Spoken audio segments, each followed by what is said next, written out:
Hermes, who I believe is Thoth, or the devil himself. The other names he or it has already gone by so far on my journey are as follows: Thoth, Enki, Thuthnaken, Cyrus the Great. And now in Greek records the names of the beast continue to increase. Here is some information from ancient Greece to back up this theory. As he was known as Proupleios, before the gate or guardian of the gate; Pileios, doorkeeper; Podios, patron of travelers and wayfarers; Aniropompus, conductor of dreams; Poimandras, shepherd of men; Psychopompos, conveyor or conductor of souls; Psychagog, conductor or leader of souls in the underworld; and Strophius, protector of the door that is the boundary to the temples. The beast goes by 1,000 names. One of the oldest places of worship for Hermes was Mount Cyllene in Arcadia, where the myth says that he was born. From there the cult would be taken to Athens, and then radiate to the whole of Greece. His temples and statues became extremely numerous. There were temples of Hermes everywhere. In many places temples were consecrated in conjunction with Aphrodite, as in Attica, Arcadia, Crete, Samos, and in Magna Graecia, among them soldiers and hunters. Since war and certain forms of hunting were seen as ceremonial initiatory ordeals, and we know Thoth was a warrior king, so this fits his profile. This function of Hermes explains why some images in temples and other vessels show him as a teenager. As a patron of the gym and fighting, Hermes had statues in gyms, and he was also worshipped in the sanctuary of the 12 gods. In Olympia, where Greeks celebrated the Olympic Games, his statue was held on an altar dedicated to him and Apollo. A temple within the Aventine was consecrated in 495 BC. Symbols of Hermes were the palm tree, turtle, rooster, goat, the number 4, several kinds of fish, incense. Sacrifices involved honey cakes, pigs, goats and lambs. No cult to Hermes existed in Attica, of this Athens being the capital. And so this form of Hermes seems to have existed in speech only.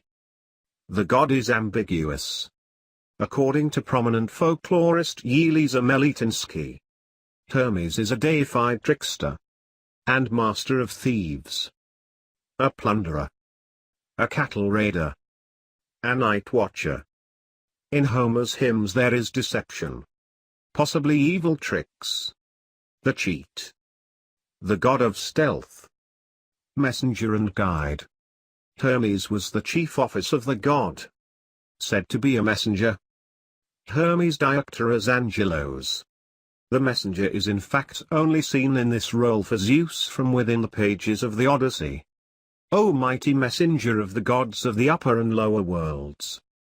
In Greek mythology, the god of commerce, invention, cunning and theft, who also served as messenger, scribe and herald for the other gods. Hermes also called Atlantiads. Remembering Thoth was the king of Atlantis, Hermes is considered a god of transitions and boundaries. He is described as quick and cunning, moving freely between the worlds of the mortal and divine. Worship and cult, prior to being known as Hermes, existed as a snake god. Angelo in 1997 thinks Hermes to be based on the Thoth archetype. Now I am finding other people who are coming to the same conclusion. The absorbing combining of the attributes of Hermes to Thoth developed after the time of Homer, amongst Greek and Romans.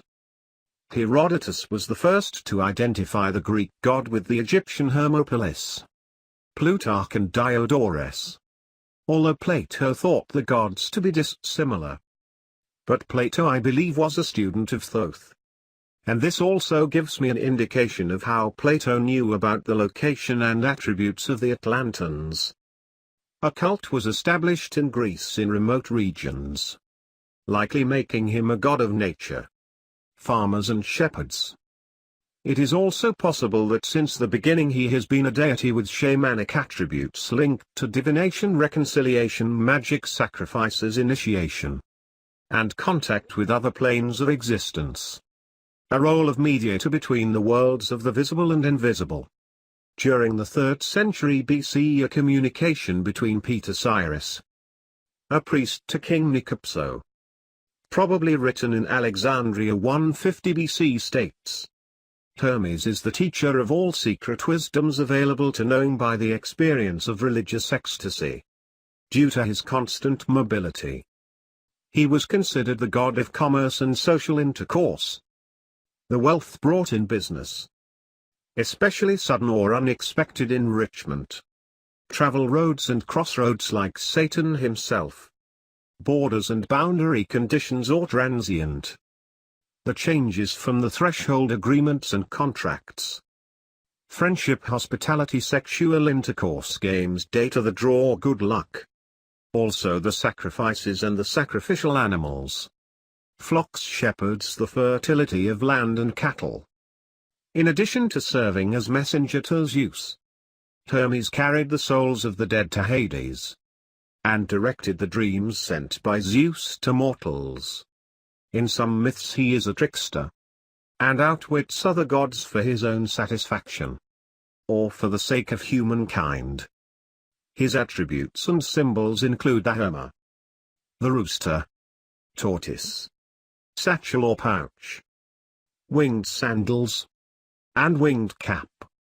His main symbol is the Greek Kerykeion or Latin Caduceus, which appears in a form of 2 snakes wrapped around a winged staff with carvings of the other gods. The hymn to Hermes invokes him as the one of many shifts, polytropos, blandly cunning, a robber, a cattle driver, a bringer of dreams, a watcher by night, a thief at the gates, one who was soon to show forth wonderful deeds among the deathless gods. Hermes as an inventor of fire is a parallel of the Titan Prometheus. In addition to the lyre, Hermes was believed to have invented many types of racing, the sports of wrestling and boxing, and therefore was a patron of athletes. In the Lang translation of Homer's hymn to Hermes, the god after being born is described as a robber, a captain of raiders, and a thief of the gates. Everything Hermes thieves he later sacrifices to the gods.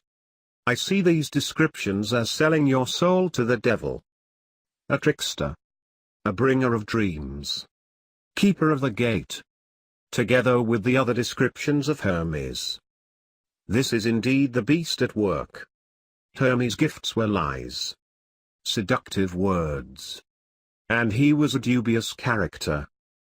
Homer and Hesiod portrayed Hermes as the author of skilled or deceptive acts, and also as a benefactor of mortals.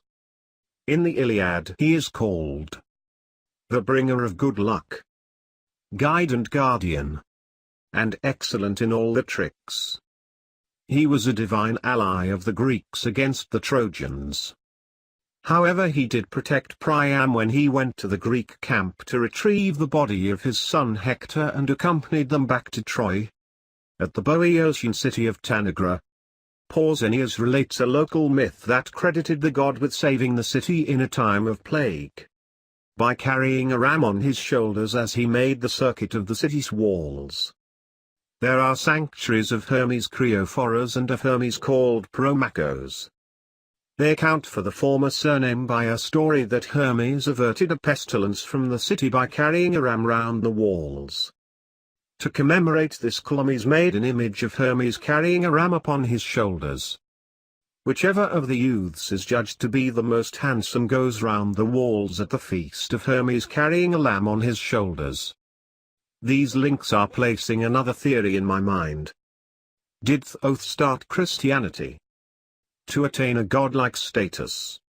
because in conquering the four corners of the world, he has integrated a similar belief system into every culture. Hermes' well-known offspring so far are Thutmose the giant in Egypt, Xerxes the giant king in Persia, and now in Greek mythology we have Pan, the satellite Greek god of nature, shepherds and flocks. Pan could possibly be the son of Hermes through the nymph Dryope. Pan's mother is said to have fled in fright from her newborn son's goat-like appearance. Priapus. Depending on the sources consulted, the god Priapus could be understood as a son of Hermes. Autolycus, the prince of thieves, was a son of Hermes and can immortal and grandfather of Odysseus. A modern interpretation of Hermes. The psychology. For Carl Jung, Hermes' role as messenger between realms and as guide to the underworld made him the god of the unconscious, the mediator between the conscious and unconscious parts of the mind, and the guide for inner journeys. Jung considered the gods Thoth and Hermes to be counterparts. In Jungian psychology especially, Hermes is seen as relevant to study of the phenomenon of synchronization. Together with Pan and Dionysus, he is identified by some with the archetype of healer, as the ancient Greeks ascribed healing magic to him. Thoth is said to have found the secret to immortality and was given the title Uncreated Spirit. So his feats and knowledge could be seen as divine miracles. In the context of abnormal psychology, Samuels states that Jung considers Hermes the archetype for narcissistic disorder. However, he lends the disorder a positive beneficial aspect, and represents both the good and bad of narcissism. According to Christopher Booker, all the roles Hermes held in ancient Greece reveals Hermes to be a guide or observer of transition. Thoth the beast and his influence continue to grow worldwide. In name, deed, and deceit. Thoth, Enki, Thoth-Achan, Cyrus the Great, Hermes, Satan. The quest continues.